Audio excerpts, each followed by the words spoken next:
இன்னைக்கு மற்றவர்களுக்கு உதவி செய்யறதே தன்னுடைய விளம்பரமாக மாற்றிட்டாங்க சார். யாருக்காவது ஒரு உதவி செஞ்சோம்னா அதை ஒரு போட்டோ எடுத்து Facebookல போட்டு தன்னுடைய அடையாளமாகவே தன்னுடைய சுய விளம்பரமாகவே உதவி செய்யறதை மாத்திக்கிட்டே வர்றாங்களே. தர்மர் ராஜசூக நடத்தினார். அந்த யாகத்துக்கு ஒரு கீரி புள்ள வந்துச்சு. அதனுடைய ஒரு பகுதி தங்கமாகவும் மற்றொரு பகுதி சாதாரணமாகவும் இருந்துச்சு. இப்ப தர்மர் கேட்கிறார், ஒரு பகுதி எப்படி தங்கமா மாறுச்சுன்னு. இந்த நாட்டுல வயதான ஒரு பெற்றோரும் ஒரு தாய் தந்தையரும் ஒரு 4 பேர் இருந்தாங்க. ரொம்ப ஏழை. அவங்க ரோட்ல கிடைக்கக்கூடிய அந்த சாலையில் இருக்கக்கூடிய தானியங்கள் எல்லாம் பிறக்கிட்டு வந்து மாவா இடிச்சு வாரத்துக்கு ஒரு முறை தான் அவங்க குடும்பமே சாப்பிடும். அந்த மாவு உருண்டையை தான் சாப்பிடும். அந்த வீட்டுக்கு ஒரு பிச்சைக்காரர் வந்தாரு. இந்த 4 பேரும் தான் வைத்திருந்த உருண்டையை அந்த பிச்சைக்காரருக்கு கொடுத்து மீண்டும் பட்டினியாக மாறினாங்க. அவங்க அந்த பிச்சைக்காரருக்கு கொடுத்தாங்கல்ல அந்த உருண்டை, அப்படி கொடுக்கும் போது அந்த மாவெல்லாம் கீழே சிந்தியது. அந்த சிந்தினதுல நான் பிறண்ட என்னுடைய உடம்பெல்லாம் பொண்ணா மாறிடுச்சு. ஒரு பகுதி பொண்ணா மாறிடுச்சு.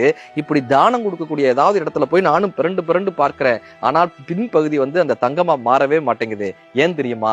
அவர்கள் எதிர்பார்ப்பு இல்லாமல் அந்த தானத்தை செய்தார்கள். அன்போடு தானத்தை செய்தார்கள். சுய விளம்பரம் இல்லாமல் தானம் செய்தார்கள். அப்படி தானம் செய்வர்களே இதுக்கப்புறம் நான் பார்க்கவே இல்லைன்னு அந்த கீரி சொல்லிட்டு போச்சான்.